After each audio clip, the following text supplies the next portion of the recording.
Prabowo Subianto menjadi salah satu sosok yang paling disorot publik.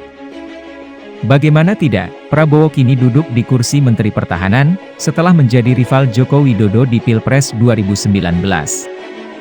Prabowo resmi ditunjuk Presiden Joko Widodo sebagai Menhan, atau Menteri Pertahanan dalam Kabinet Indonesia Maju periode 2019 hingga 2024.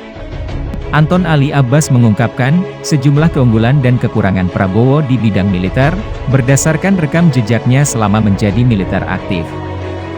Pengamat pertahanan dari Universitas Paramadina, dan dosen Paramadina Graduate School of Diplomacy itu menilai, Prabowo memiliki visi dan mimpi strategis dalam memajukan militer Indonesia, sehingga bisa menjadi satu di antara pasukan khusus terbaik di dunia. Kualitas dan kuantitas latihan yang didukung dengan persenjataan memadai adalah dua indikator yang mendukung argumen itu, kata Anton saat dihubungi tribunnews.com.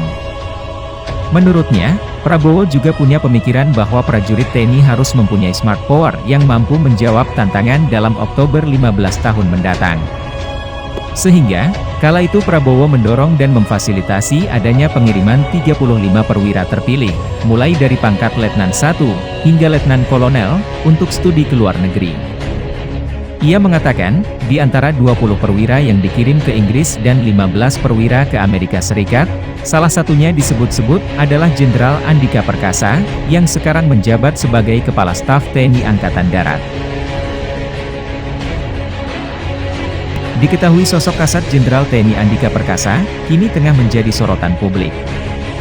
Pasalnya, Andika Perkasa berani menindak tegas prajurit TNI yang istrinya nekat nyinyir soal kasus penusukan Wiranto.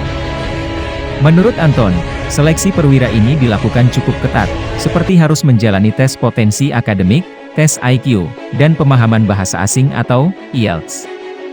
Program ini tidak eksklusif hanya untuk Kopassus, tetapi juga mencakup satuan lain di dalam tubuh TNI. Pemahaman tentang prajurit untuk memiliki pendidikan berkualitas, terkait sektor keamanan dan politik internasional adalah penting. Karena keberadaan military scholar atau sosok komandan yang memiliki bekal pendidikan militer yang mumpuni, dapat berkontribusi dalam proses transformasi militer. Pemilikan pendidikan umum, apalagi berkualitas, ini terkadang kurang mendapat perhatian besar dalam proses promosi jabatan dalam militer, tutur Anton. Di sisi lain, Anton menilai adanya dugaan keterlibatan Prabowo dalam kasus pelanggaran HAM berat, yang berujung pada pemberhentian dari dinas kemiliteran, merupakan kekurangannya seorang Prabowo. Ini jelas menjadi catatan negatif utama dari sosok Prabowo, ucap Anton.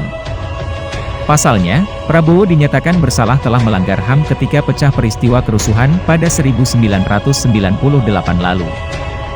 Ketua Umum Partai Gerindra itu pun kemudian diberhentikan sebagai Pangkostrat.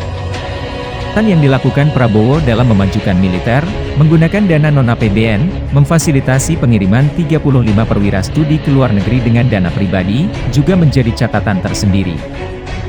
Terlebih, penggunaan dana non-APBN memang tidak dibenarkan oleh Pasal 44 Undang-Undang Nomor 20, 1982 tentang Ketentuan-Ketentuan Pokok Pertahanan Keamanan Negara Republik Indonesia, urai Anton.